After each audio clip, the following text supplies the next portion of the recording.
Hey, this is Bill Gladwell, and welcome to episode number 5 of the Hey Look at Me podcast. In this episode, I sit down with comedian Dean Napolitano.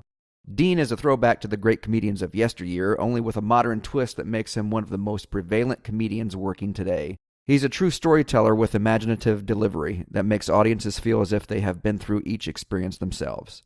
Dean and I talk about his soon-to-be-released web series, his new movie coming out in September, being terrorized by his brothers, working with Chelsea Handler, Daniel Tosh's work ethic, comedy and relationships, and the reality of reality television. If you haven't already subscribed to the podcast, you can subscribe on iTunes and Stitcher, and when you do, leave a 5-star review. I would really appreciate it. You can follow me on Twitter at Bill Gladwell, and you can jump on my website with any questions or comments at BillGladwellLive.com. So enjoy episode 5 of the Hey Look at Me podcast. Check. We got one. All right, that's it. Oh, yeah. All right, you guys taking off? Nice. All right. Do anything? Have fun. We will. You guys have fun too. Oh, yeah. We were at the beach earlier. Did you do anything today? No, today I did more reading, sent out some emails. I'm shooting another episode of this thing, so I had to get these other comics lined up that I know that I want to. They're like men that look like kids. They're like 23 and 25, but they're short comics. Yeah. I mean, real fucking short. And so I'm doing this whole thing. I do the bit about being left in the car as kids. So we're doing an episode based around that bit in my comedy. Oh, got it. So the show is going to be based around the truck I drive around everywhere for shows. It's called Comic Ride. We're releasing it everything August 6th, and have 2 episodes shot already and 1 video about being a Jets fan. And I do an Adam Sandler impression. And you talking about it at all? I mean, you want to talk about it? Yeah, we could talk about it because it's going to be out August 6th. So okay. We're launching the page and the web channel. What about what's coming up in September? You want to talk about September, it? yeah. September I did the movie 999, and then Okay. I lived in Hollywood for 10 years and all that shit. You got, I know tons of people, so whatever you want to talk about. Yeah. Well, the podcast is pretty much, Just it's kind called of Hey Look at Me is the podcast. Hey, look at me. And it's more, instead of any kind of bits or anything like that, more of Just conversation. Just conversation Yeah, and like how you got that. started and stuff. So, yeah. That's better. So anything you want to talk Yeah, about, you all don't right, have to be cool. on at all. Perfect. I'm Bill Gladwell. I should introduce myself. And then, wait, I've been practicing. All right. So we have Dean Napolitano. Or Napolitano, Tano. yeah. Tano or Tan? People say Napolitano. Which one is it? I say Napolitano. Napolitano. But you have all to right. correct hundreds of people all the time. It's like I just go, yeah, it's close enough. Legit, right? You didn't shorten it for me. No, that's my dad always was like, you need to change your name, but I'm 24 years in. Yeah. How am I going to change now and go to something like I don't know, what the hell am I going to use? I'm Italian. It's just what are you going to do? Yeah, and like I said, I got Mike Birbiglia's down. Birbiglia is not easy. Birbiglia? No, but if you didn't know, I mean, he's doing well. But if you didn't know of him, you'd be like Birbig. Yeah, I've heard they messed up his name quite a bit. And yeah, Kostaki Economopoulos. Kostaki Economopoulos, never yeah, heard one. and then also Sebastian Maniscalco. Oh, that's right. But people always, I remember just, you ever seen Sebastian Maniscalco? It's like whatever Italian food they could think of. But it's just one of those things. Italian names tend to be. Which is weird because Janet Napolitano was the Department of Homeland Security guard. You also have Judge Joe Napolitano on Fox News. So, I mean, people need to get their act together. I've been practicing this is the 4th night tonight. Every night you look at me like, I damn. eventually got it right. Every night. But, it's 3rd night. I guess I was gone one night. But I eventually got it right. But, man, it was It's not easy, trust me. Everybody's like, let me sound that out. Now, we had Mike Armstrong for the first one. That was easy. Yeah. I mean, Armstrong. Geez, you grew up with Stretch Armstrong. You can remember that. Yeah. Oh, I forgot about him. I did get that for Christmas. That was the main Stretch thing I got Armstrong, for Christmas. What, in 77, 78, something like that? Try to break it open, see what's inside. You know what? We were talking, I think the first night you were here, because I'll be 44 in a couple weeks, and you give out your age, or do you cut it in half? No, I always give mine out, because I know, like, you look younger, too. I know I look younger. I'm not saying, I mean, some people age better. I think, I don't know, it depends on your lifestyle choice, but I don't care. I'm 45, so can't change it. Yeah, no, you can't. And I told you, I think, Wednesday night, that I get those glimpses. Where's it going to go next after this? Yeah. And you said something about looking back, and you always pick the next comedian that made this big break coming up. Yeah, I did. I said to you, I was like, in my 30s, I was like, well, Romano and Tim Allen didn't make it to the 40s. Seinfeld was like 44 or 48 when he got off Seinfeld. And then I turned 45. I'm like, well, who's up there? Well, Lewis Black. Yeah. He made it later. Dangerfield was like 58. So, where do you go after that? I don't know. Who the hell? I got to find somebody. I know, and I'm always thinking about that too because I didn't start late. I was always entertaining, but I had other side jobs here and there. And now this is all I do. And so, what does come next is what I'm always asking myself. Well, and don't you feel like there's always a thing where people always look at you like, well, how long can you do that? Yes. Like, are you going to do something? Well, this is what we do. Yeah. I made it to this point to do this for the rest of my life if possible and act, I mean, I don't want to be, freaking Mr. Saturday Night like, that old Billy Crystal movie. I don't want to be in the Catskills at 70 just trying to make people. But you know what? If I can have a career and people still come see me, cool. And I look back with, over the past several years, and I look at people that have been in the same or are still in the same line of business as I am and that you are. And they're still right where they were at 5 or 6 years ago. And I know I've moved further. And so I know I'm moving along, but it's just, man, and in the 40s really didn't bother me. But now I start to think about it with the career. What am I going to do when I'm 55 and 65? Because the movie, oh man, what was that? It had Steve Carell in it, and they were magicians. Yeah. I remember that movie. Yeah, it was out a few years back. Yeah, it didn't make a ton of money, but I remember what it was about. I remember that one, yeah. Yeah, because one of the magicians is in a nursing home, and he gets called back in. And this, man, I don't want to do that. No, and you know what's weird is I think having the podcast and having a show that's more, diversified. And for me, it's, I'm doing a web show. I did a web show when I lived in Hollywood called Burning Hollywood. And it was all about my hate for Last Comic Standing and, going to the finals on the LA night, not making it past that. Were you on Last Comic Standing? Yeah, I was on the Which second, the season that Gabriel Iglesias got off because he was, using his phone. Yeah, see, now I watched that. Yeah. But, the thing is that the person that I'm always rooting for and I think should win never never wins. Because a lot of it's predetermined. And it's not whatever. I mean, it's a contest. Yeah. And you got people forget it. They're casting a show.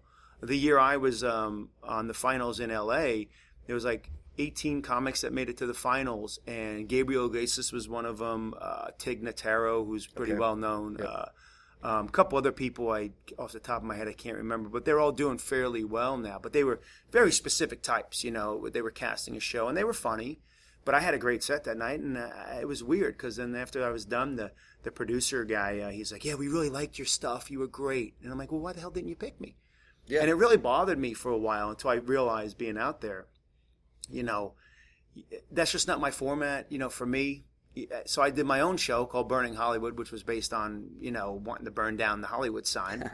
And I got friends like Billy Gardell and Brian Posehn and people that do guest spots on it. No kidding. Yeah, and pitched it to CBS. And what I realized then was you got to make your own avenues. Yeah, you do. You have to produce, you have to write. So I'm doing a new show to get all the way to this part called Comic Ride. It's based on driving a Ford F-150 with 330,000 miles all around the country. I still drive it. I trust it. It's like my third arm. Third arm.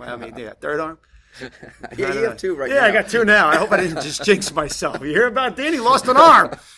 Anyway, but yeah, it's all like my comedy act revolves around my comedic friends, and we're going to turn all of my bits into episodes, a la Seinfeld, Louis C.K., but, my life. Oh, very cool. And being a comic that's been in it 24 years, my kids are always like, "Dad, you need a new truck." I'm like, "No. I'm driving this thing till it catches fire." Yeah, why not? Yeah. So you don't want to waste the money, That's right. Well, back to the Last Comic Standing, and not specifically that show, but I don't know what your contract says, so you may, or with the show, but so you may or may not be able to talk about it, but I auditioned for America's Got Talent. Yeah. And I did make it onto the first episode. But they had Eric Diddleman the year before, and I don't know if you saw that, but he's a mentalist. Yeah, I think I remember that. Yeah, and then they just said, "Hey, we don't need another one this year." Is basically what they told me. And but they liked me, and Stern talked about me on there. And but the more I got into it, I'm glad I didn't do it, because there's a contract on there that they get part of your income for years after. Yeah. No matter if you win or not. I heard Lachlan Patterson. I think he's the one who won. Oh, he did. Yeah. He came in second next to Rodman last year, and I heard he was trying to get out of it. I heard a lot of these guys try to get out of it. So Last Comic Standing has a similar type of thing. Same thing. They pretty much own you. You got to do their tour. You got to do all that stuff. So you can't You know, I had a theory that certain guys were trying to lose and not be in the top 10 after they made it to the top 20. Yeah. Because then they're controlling your schedule. And, you know, the exposure you get's great.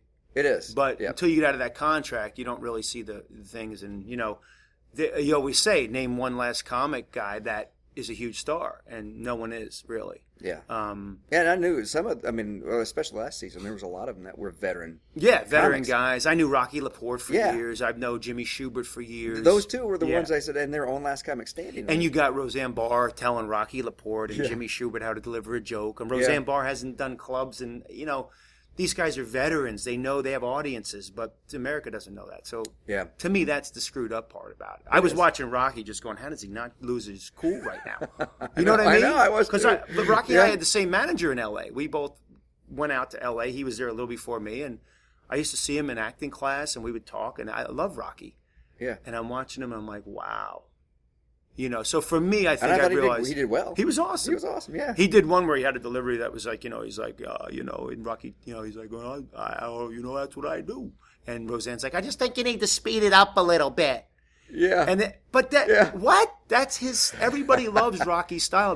He's a comics comic. Everybody loves him. And they had Wanda Sykes was on last year, but not as a contestant. Right. I've seen her since the 80s. And Yeah. she's got some good stuff.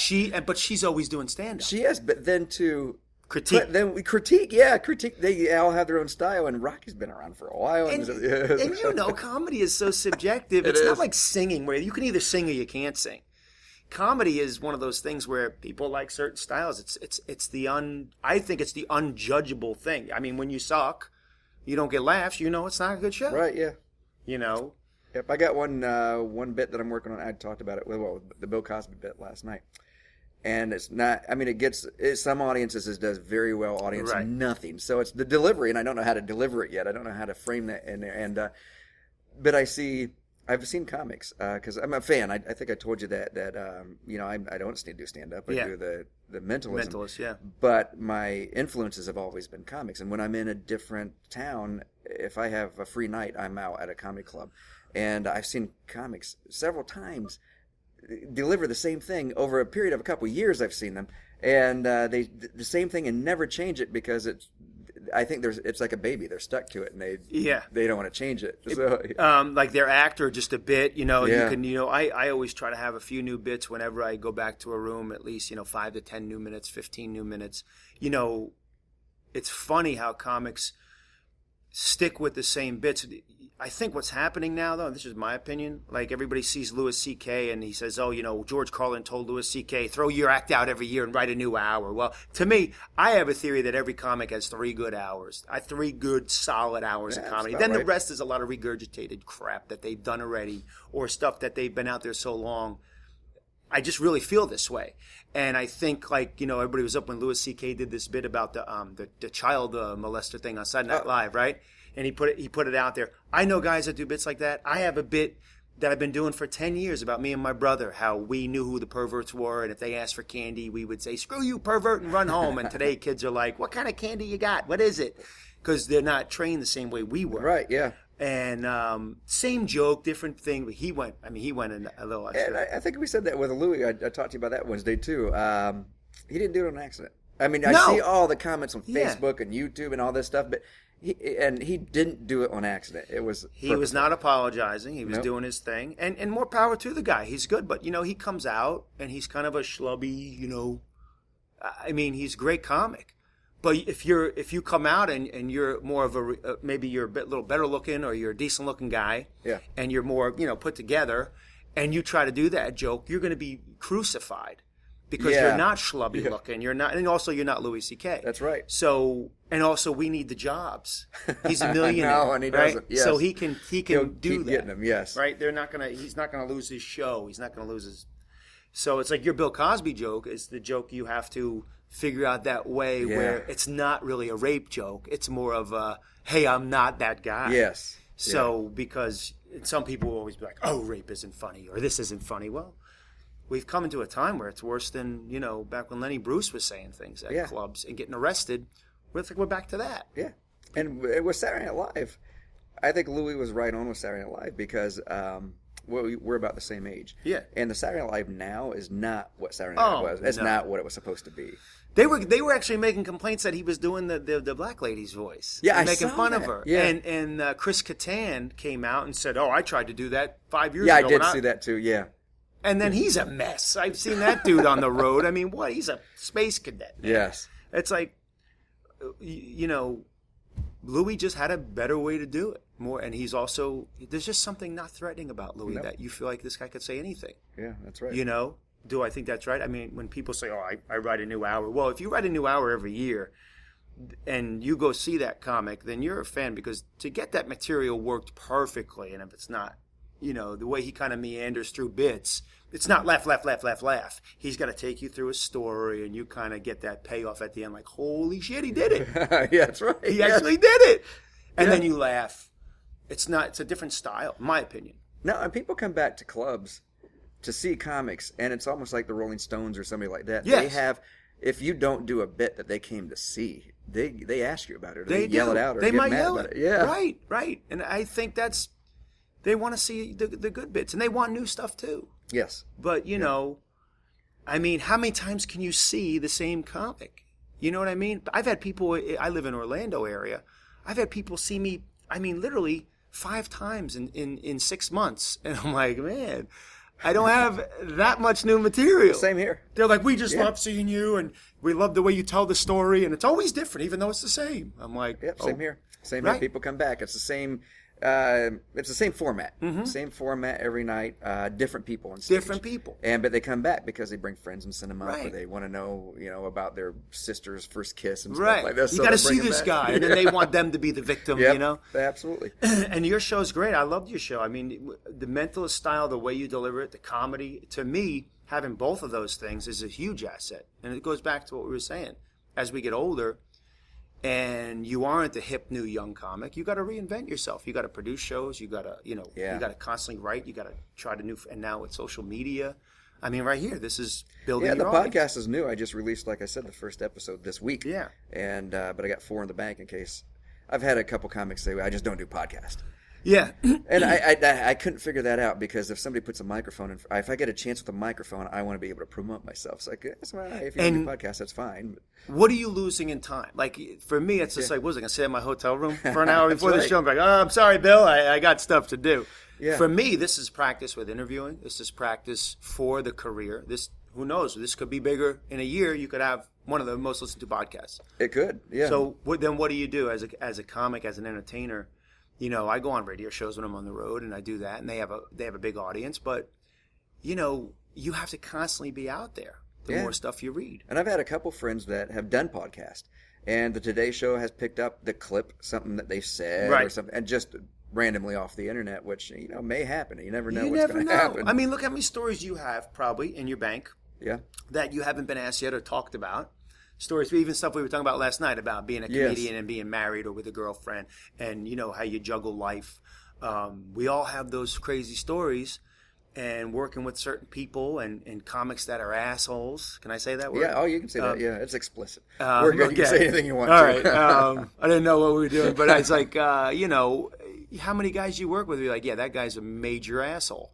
Yeah. But, I think today when you say something, you back it up. You don't back down. You don't, if someone, that was my problem in L.A. I had a hard time keeping my mouth shut, and I burned bridges with flamethrowers. I didn't, I called Chelsea Handler a bitch to her face because she was a bitch. Yeah, okay. And I thanked her for doing my show, and she was like, didn't answer me. I said, I just want to say thanks for doing our show, Chelsea. I heard you the first time, Dean.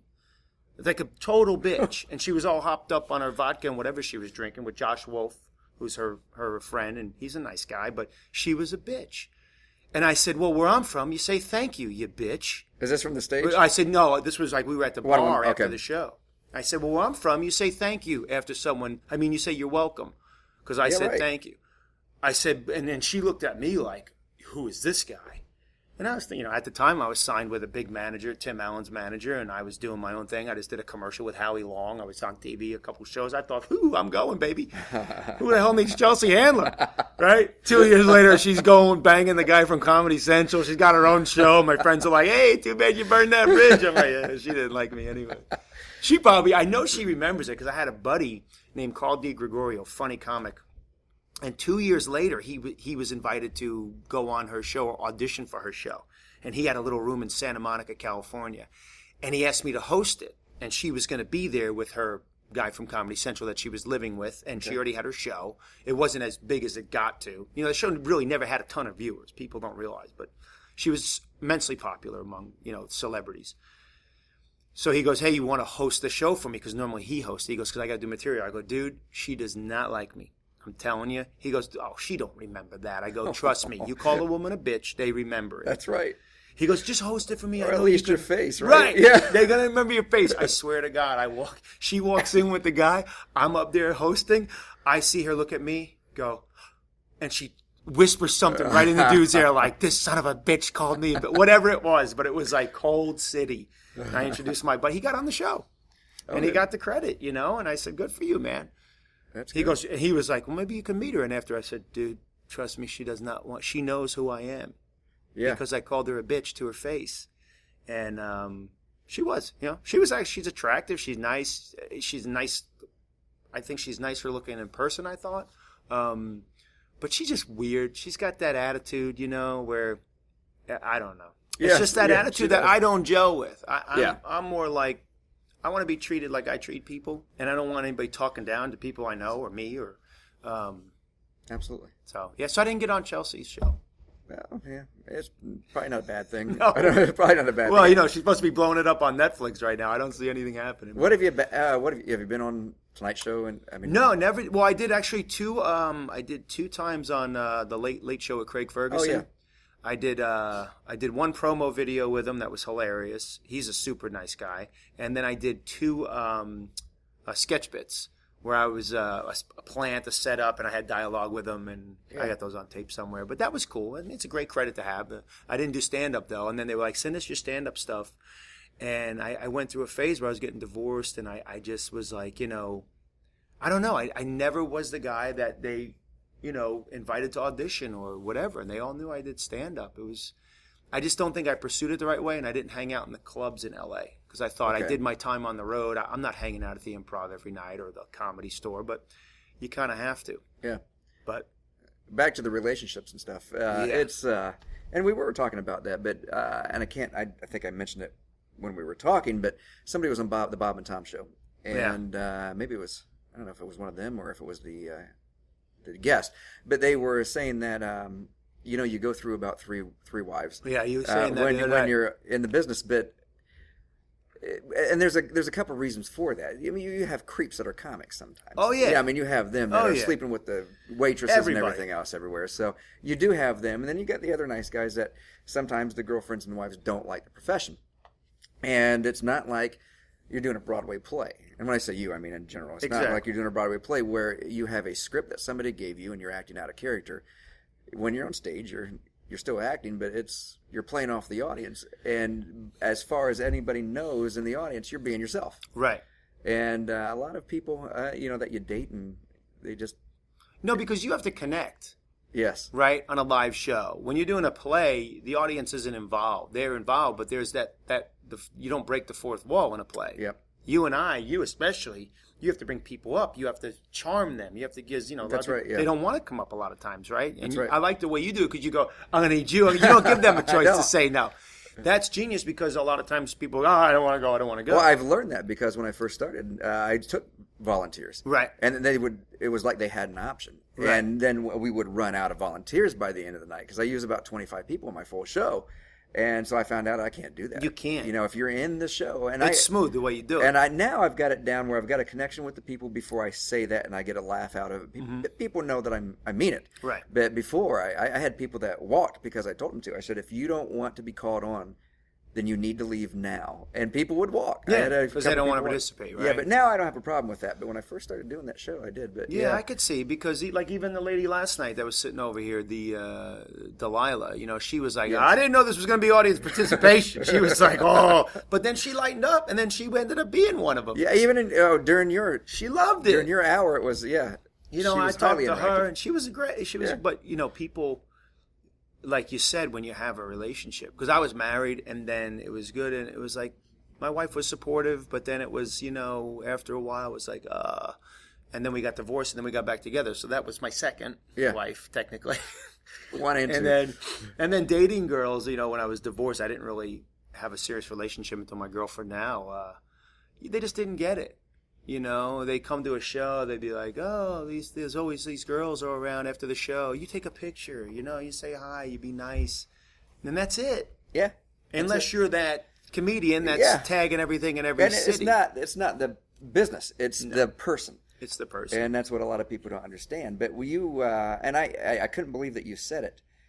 And if you want me to delete this part, let me know, because I usually don't delete anything. But because for years, when I say years, 24 years, I've been saying that my goal on stage, no matter what I do, is to get all the women to want to be with me and all the men to want to be me. Right. And neither one of us can remember who said that. Somebody said it. It's an old-time performer, and I know I've heard it. And it was, I want to say it was in the Dean Martin, Frank Sinatra time. Yeah, something like type that, where, somebody said that about Sinatra. Women want to fuck him, and men want to be him. Yeah.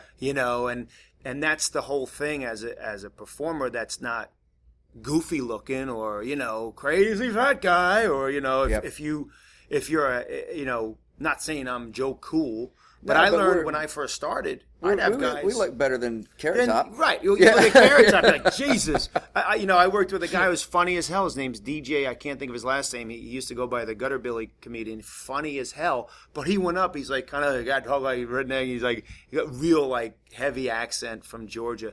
Funny guy, but people were dying just by the way he took the stage because he'd look at him, with his face and do this thing, and he's got these tats, and he's like, "What? What's up? What?" And they're dying before he says a word. You walk up and you don't have a character or a look. It's material. It's you. Yeah. And I when I first started at 22, I was in great shape. I was young. I'd get guys in the audience just right away crossing their arms, looking at me like, "Look at it, who's this guy?" Yeah, right. In the South, I started.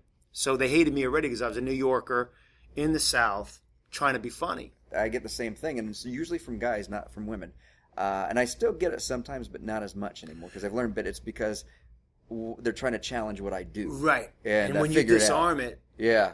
And it's just disarming yourself, self-deprecation, that kind of stuff. And then they get it. And when they realize you're not trying to steal their girl, it's a weird dynamic, when you think about how to get all of them on your side. It's just. And I was doing that before I even heard the quote wherever I heard it at. And the reason I was doing it is because I found out that with what I do, women like it. Mm-hmm. I mean, even if it's not me, they like what I do. Yeah, they have a fun time with it.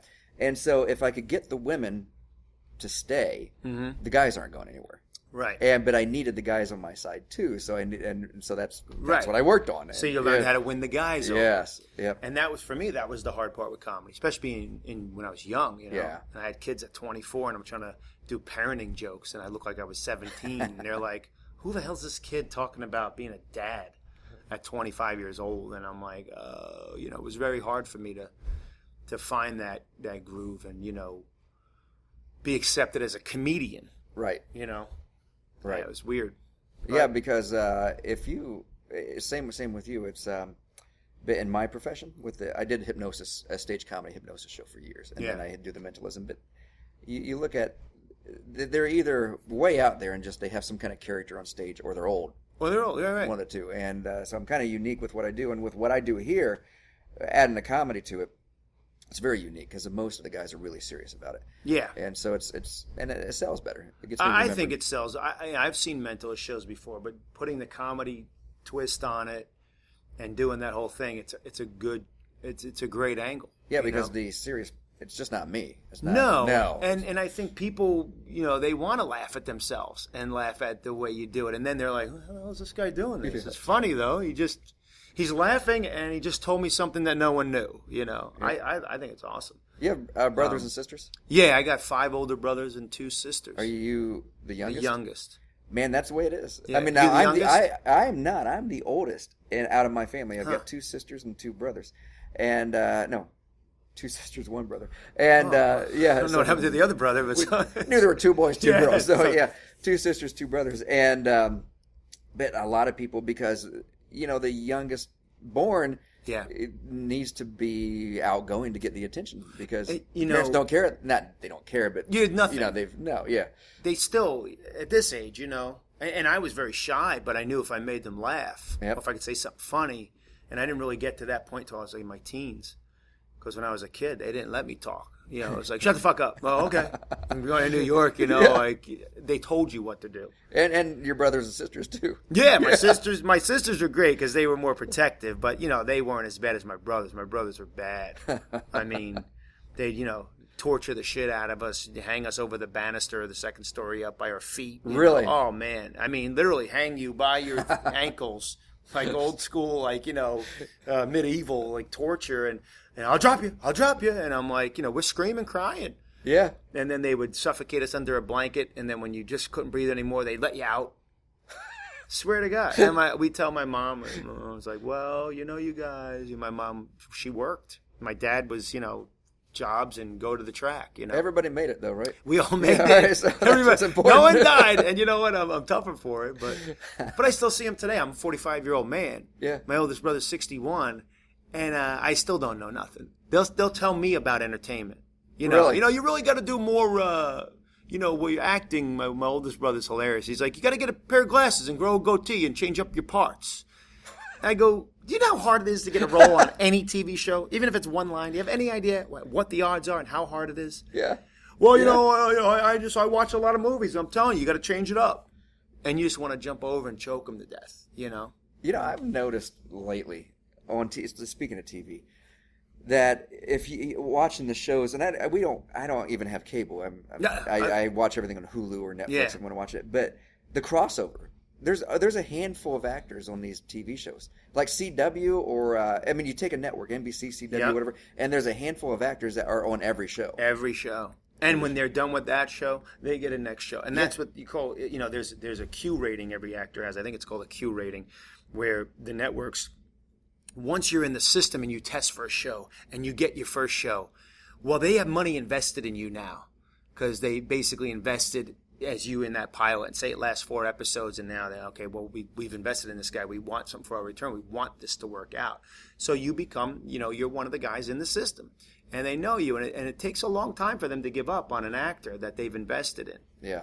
I have friends. I have a friend, we're not too great of friends now, but Kenny Choi. He was in Captain America, and he was in all these other shows, Sons of Anarchy, and just had a show that got canceled on NBC. I can't think of the name of it, but he got in the system, and boy, this guy is getting a new series. He's playing Judge Ito on the new made-for-television series, I think it is, or HBO, the O.J. Simpson story. Oh, no kidding. He's playing the judge. Okay. And him and I had a fight years ago about how he's telling me I had the advantage because I'm a white actor and I get to read for all the lead roles because I was reading for all these lead pilots, and we were all kind of at the same level. And I said, dude, they're giving those pilots to the. He goes, you get to read for what Tom Cruise and Brad Pitt read for. I go, yeah, but Tom Cruise and Brad Pitt are getting that shit. Right. Not Dean Napolitano. They can't even say my name. And I go, you're lucky because you're Asian. There's less Asian actors. I go, I said, look how much work you've done. He's like, no, that's bullshit. And he got mad at me. We were drinking on Ventura Boulevard and walking to our car, and we got into this big argument. And I said, you have no idea what you're talking about. I said, go into the union and look how many Asian actors there are. Look how many Caucasian. Look at my competition compared to yours. And then he starts getting more and more work, and I'm getting a job here, a job there. Go on these lead role things. Never got tested for one show. Came down to me, one guy didn't get it. Just shorter, bald guy got it. So finally, 3 years later, he comes up to me after he's booked all this work. He's like, hey, you were right. I go, what are you talking about? He goes, yeah, I just ran into my other Asian actor friend. He goes, aren't we lucky we're Asian? We're getting all this work. I go, you son of a bitch. Yeah. It's funny, the perception, do you want more actors you're competing against, or would you rather be part of a small group of actors? Yeah, I have. When people walk out of here, and I don't know if it's the same show or if they ask you about something else, but they'll say, oh, you need to be on America's Got Talent. I mean, I get like 5 people out of each show that say that, and they don't understand how They it works. don't. I read, he was talking about America's Got Talent. I did one interview in Las Vegas. They wanted me to read for it. The producer knew the guy who was doing the thing. Anyway, long story short, they really were interested in doing stand-up, and I'm doing this interview lasted forever. I'm in this room. Oh, we really want to get you on there. Consider nothing. And I went down to Vegas and read for this, and I just sat there. I go, what am I doing? it's not my format. It's not. I'm not meant to go that route. I think because we're entertainers, there's always a perceived part of desperation that I need to please them and please that. That path isn't your path. That's right. The actor that made it because he, did a crazy stunt and got on some show and then boom, that's never going to be done again. Yep. There's always that story about Steve Guttenberg posing as his own agent back in the day. Yeah, that's right. That can't be done again because they're on to it. I mean, maybe you could get an audition, but you're not going to hear that story again. Yeah. No, not at all. Did you have a real job at all? Oh, ever? yeah. Did you? Yeah. I managed a health club when I first got married, and that was 40 hours. I was doing acting and comedy and going to school, and then once I started getting more comedy, you have to make that choice. Yeah. Right. Am I going to commit full time and suffer and sacrifice until stuff starts rolling? And so I did. I had a lawn business on the side. I cleaned these offices that my mom had worked at. I was their janitor on the weekends, which was a horrible job, but it was good money. And I mowed I had like 3 or 4 lawn accounts. And then I'd go do stand up at night. Got it. Well, when did you decide you wanted to be a comedian? I mean, when did that? When did the profession become a possibility in your mind? I think I knew I loved comedy at an early age. I saw Dangerfield at the Westbury Music Fair in Long Island when I was 16. That was my gift from my parents, and it was like the best night. Bob Nelson opened for him, and I loved it. And I memorized his act, and I memorized Dice's act, and I memorized Eddie Murphy's act, Delirious, and everything. Well, that's what back in the 80s, right? 80s. That's what we used to do. We had cassettes, and you listened to Andrew Dice Clay and all those guys, and you'd memorize it. And I did it for my brothers, and they were cracking up. They never heard of it. I was like, oh my God, I'm making these guys laugh. So then I kind of went to school, moved to Florida, and went out and did a contest in Daytona Beach while I was managing this gym because I just wanted to try. And I thought when I was in New York, my friend George Gallo, who's doing pretty well as a stand-up in Long Island, he was always the funny guy position was taken. I was the quiet guy.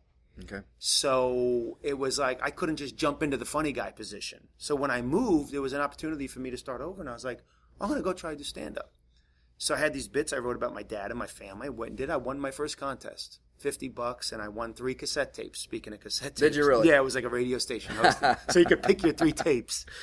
And I went home, and that night I said, I want to do this for the rest of my life. Why? I want to pursue it. So I took some acting classes, and I started doing improv classes, and then I was doing open mics for 3 or 4 years. And I think when I, started seeing jobs come, and I said, I could do this. And then I auditioned for my first television show on Nickelodeon, and I booked my first audition. What was that? It was a show called Welcome Freshman that was on.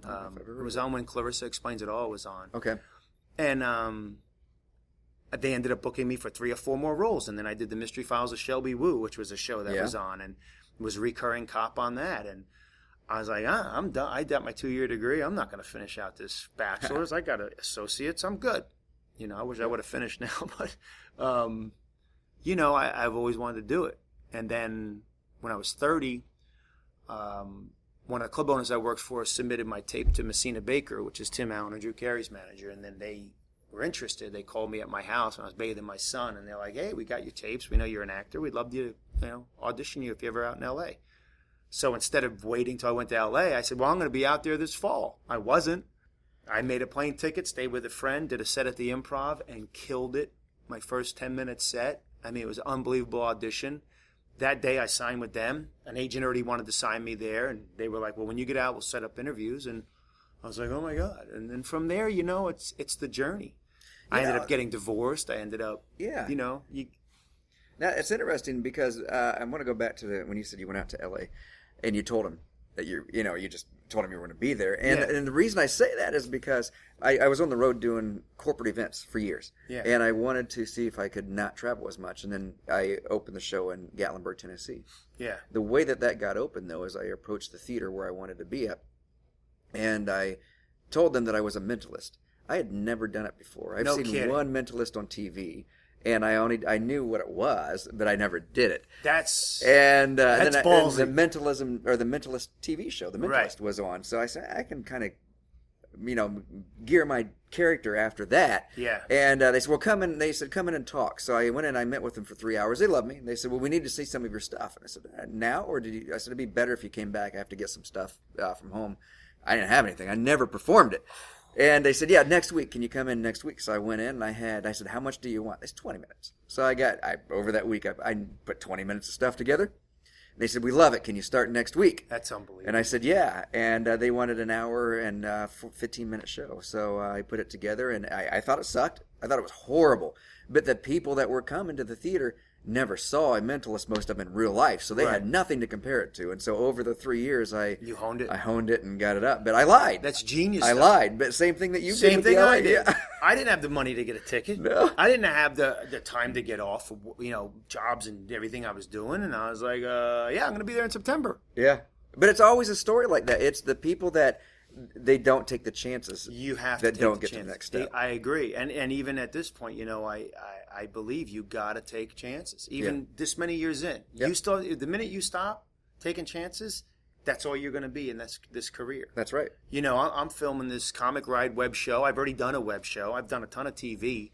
But I have to find something that's going to open up eyes, explore more, maybe get more viewers, just like we both have to sit here and what else can I do? So we can be big at 60. Right. Right. So I can be the next Dangerfield. I'll take 2 of those naked lady teas, 5 of those, 4 of those. I bet a hat like that comes for free with a bowl of soup, It's just like, I don't know. It's a weird thing. And I have not lost any of the fight. People say to me, holy crap, dude, you've been doing this 25 years almost. Yeah. Aren't you I can honestly say it still burns in me like it did day one. Now, what I hate when if a week goes by and I'm not on stage. And you haven't done a show. Yep. You start, and I think if you ever do burn out, you'll know. Yeah. I always believe that the minute I go, I don't want to perform for these people. I don't care. If that ever happens, I'm done. And I'll go do something else. I'll go get my degree and be a teacher. Yeah. Because that was something I think I'd enjoy. I'm like, but I have things I want to accomplish. I did this video. I don't want to tell too much because it's coming out August 6th. But it's about being a Jet fan and the quarterback situation for the Jets. And I do an Adam Sandler impression that's pretty good. I'm not a big impressionist, but I hit most of the things good. But it's a funny video, and I came up with this idea, and I put it together with this director and writer, and we licensed the song, and I'm projecting that this thing's going to be a million hits on YouTube. Yeah. So, but it took 4 days to shoot, 3 days to sync, 3 days of editing and syncing up and recording. Yeah, and people just see the end result Right. of everything we do. And they're like, well, that's great. Yeah. And they think it took you like this. This takes work. Yeah. You got to edit the show. You got to go home and do it. That's one thing I love about Louis C.K., going back to him, is that when he did the Fox, he had that crappy sitcom on HBO. It was terrible, or one of those things. It was, Louis' Life. I forget what it was called, but it was terrible. Yeah. And then he did Louis on FX, where he controlled everything. Yep. Casting, writing, everything from set direction to art and, producing and shooting it. He did everything. Yes, he did. And it was a hit. Yep. Because they didn't fuck with him. Yeah. They said, what's your voice? I mean, granted, his story, he was a writer on SNL. He's been successful for a long time. Yep. So, you hear some of the final success stories, but I doubt he was ever like, oh, crap, where am I going to make my next check? Yeah. Because if you're a writer on SNL for many years, and he's been successful for a long time, but the peak that he's at now took a lot of work. So if somebody's getting into the business now, it's different than when either one of us got in, because now, a lot of the people coming in, late teens, early 20s, are on YouTube, doing a bit on YouTube from their bedroom, and the open mic nights aren't the same. They're still called open mic nights, but that's not how they were back in the 80s and 90s. Even the early 2000s. I went to open mics. I would drive, even to audition for a club, I would drive 4 hours to audition. Comics now, I'm not driving 4 hours. And it's like when we used to have to send VHS tapes and whatever, it's the old days. Oh, yeah, talking about the old stuff. But an open mic is like, you go there to work out your material. I've gone to open mics where the comics are doing crowd work for 5 of their 7 minutes. Yeah. It's like, whoa, you doing crowd work? Do you have any material? And then I don't do material. I heard I was at one club in Jacksonville, and since then it's closed. It was the Comedy Club of Jacksonville, and there was some pompous little 20-year-old that was wait staffing, and they introduced me to him, and he just had an attitude. I go, "Hey, man, I'm Dean." And he introduces himself. He goes, "Oh, yeah." I go, "What's the matter? You look like you're in a bad mood today. Everything okay?" He goes, "Oh, yeah, I'm just not a big fan of the comedy." I go, "But what do you want to be? What do you want to be?" He goes, "Oh, I want to go do the underground kids thing in New York. Some goddamn the Upright Citizens Brigade." Oh, or something, yes, yeah. right? He goes, "I'm more of an anti-comedy comedian guy." I go, "What the hell does that mean?" "So you're into drama?" I was like, "This makes no sense." No, it doesn't. How are you anti-comedy comedian? You're not a comedian. You're a spoken word guy. And if that works for you and it's funny and people are paying to see that, good for you if you can make money on that. Right. But get the hell out of here. You don't. Oh, I don't really like regular stand-up comedy. That's what you're here for. That's what he's there for, right? I looked at him like, "Hey, well, good luck with all that." And I sat there and I went like, this little piece of shit is sitting here, bagging on road comics or any comic that's worked, and he's done nothing. Yeah. Never done a minute on stage on his own. Never wrote a joke. And I just thought it's that thing where because they all can make a good poster, they can make a video and edit it, and put it up on YouTube, and maybe be a hit, maybe not. They're all comedians now. Yeah. Well, what's the? We'll wrap it up because it's almost 7. Yeah. We get to be on stage here about an hour. What's the one thing, if you could only pick one thing, that if you advised somebody trying to get into the business and wanted to be successful, what? Because mine's more being bold, and it's like what we talked about. Right. I lied to be the mentalist, and Yeah. it's taking those chances that nobody else is taking. That would be mine. So what would be yours? I think yours is part of the equation of being aggressive and being bold. But I think the other thing is you have to do the work, and you have to market yourself, and you have to not just market because you're good at stuff on you have to have an act, and you have to be good. But I always use I'll tell people Daniel Tosh was a guy that started in Orlando and was a feature act for a year or two, and opened up for a lot of us there, and then he surpassed everybody. But his work ethic, regardless of what you think of the guy, people have all different opinions on him. Yeah. His work ethic was incredible. I remember having a conversation with him, going to a gig, and he says, first thing he asked me on the drive, and he was driving, and it ended up where he got me the gig, and I was performing for him, Huh. and he wasn't a huge star yet, but I was getting him with a new club. Yeah. But on the drive down, he's like, "Hey, what's your ultimate goal?" And he was like 5 years younger than me, maybe 8. I think he's like 39 now. I said, what? He goes, I said, well, I knew my ultimate goal. I wanted the sitcom, like Ray Romano. Yeah. That was my thing. I always wanted that, like Seinfeld and Romano. And he was like, "Oh, okay. So you actually have one." I go, "Well, what's yours?" He goes, I want to take over for Letterman when he retires." Oh. That was his goal. Very specific. Yeah. Who he wants to take over for. And he really tried, and he was on track because he was signed with them. Was he really? He was signed with Letterman's Worldwide Pants. And they were trying to develop him. And then the contract ended, and he moved on. And obviously he's doing great for Comedy Central. But this guy marketed himself. I have a poster that one of the club owners gave me of his. I gave it to my daughter because she was a fan of his. And it was back in the day when no one was doing this. He had a poster that said, "You need Daniel Tosh. Are you tired of the same old hack comedians?" And he had this cheesy infomercial poster that he sent out to clubs. He got tons of work, and he was ballsy, and he went in aggressive. Yeah. And said it was marketing. And then I remember talking to guys like Greg Hahn, and who's a hilarious comic that started with us in Orlando. All these guys started in Orlando, and another guy Kenny Smith, and another guy Chris Edgerly. And my friend Mike Allen, all comics from Orlando. They were in the same apartment complex as Tosh or something, and Tosh would come down and say, "You guys want to write? Let's go write." And they're down there smoking pot. And they're all headliners. Tosh was a feature. They're like, no, we're good, and they're doing stupid crap. Tosh was up there working. Yeah. Writing. He wasn't a drinker, wasn't a partier. Work ethic like crazy. So I think it's work ethic. That I makes think sense, it's, you can party, and there is the occasional comic that does the heroin and coke and all that, and they make it. Yeah. But they're the exception. They are. They're not the rule. That's right. Yeah, and it's a combination of all these things, being bold and the work ethic. But and you have to have it all. People don't treat it like a business. It's a business. They don't, and it is a business. Yeah. You know, it took me years to learn that. When I went to LA, I wish someone would have told me, "Hey, man, this is a business. You got to work harder than you're working." You know, I'm just now, you know, starting to really realize, well, man, I got to work harder. Yes. And even harder, because now I'm getting older. I know that drives me nuts when people say, "Oh, you know, you must be nice. You work like an hour and a half on the stage." Yeah. No, you know, that's all you see. It's all you see. I'm trying to do this, and I'm doing this, and I'm trying to produce this, and I'm getting, you know, guys together, and you have to have fires in the iron. If you're just doing stand-up and taking the bookings that come in, you're probably just going to be that stand-up for the rest of your life. You're not going to move. You have to explore every option. That's good advice. That's you know what I think. And your movie coming out in September. Oh yeah, movie called 999. See, I always had TV. I've never been cut out of anything I've shot.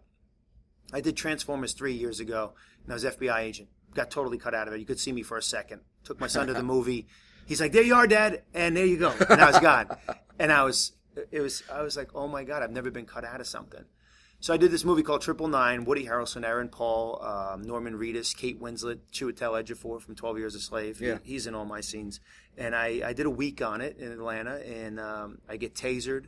Hopefully they keep it all in. I get tasered. I get zip-tied behind the back and a bomb strapped to my head. I get the guns into my back and back of my head. A dude's leg blows up next to me. I got about 3 or 4 lines. One time I'm begging for my life. Another time I'm just telling the other guards to do what he says. Really cool shit. Close-ups. I'm the main hostage strapped to another guy. So it's called 999. Comes out September 11th. Does it really? Awesome release date. Thank you for that one. So hopefully, they keep a lot of my stuff in. I'm proud of it. It's different than TV. It's the biggest film I've ever done. And for me, it's, my career's always been brick by brick by brick. I've never been the guy that's been given the whole enchilada. Yep. They're like, "Here you go, buddy." And then a year later, "Here you go, buddy." All right, so go out and see that if you're listening to this. And how do they get a hold of you, anybody that wants to find you anywhere? Yeah, you can find me on Facebook, obviously, Dean Napolitano. It's Napolitano. If you Google Dean Nap, all my stuff comes up. Also, DeanNapolitano.com is my website. And, become a Facebook friend. I always post, or Twitter, at Dean Napolitano. Awesome. Which is, I could probably change to Twitter because it's very hard to find me. People are like, "How do you spell your name?" Forget it. Well, thanks for spending time with me. We're going to get ready here, and it was a great time. Thanks, man. All right, thanks. Great show.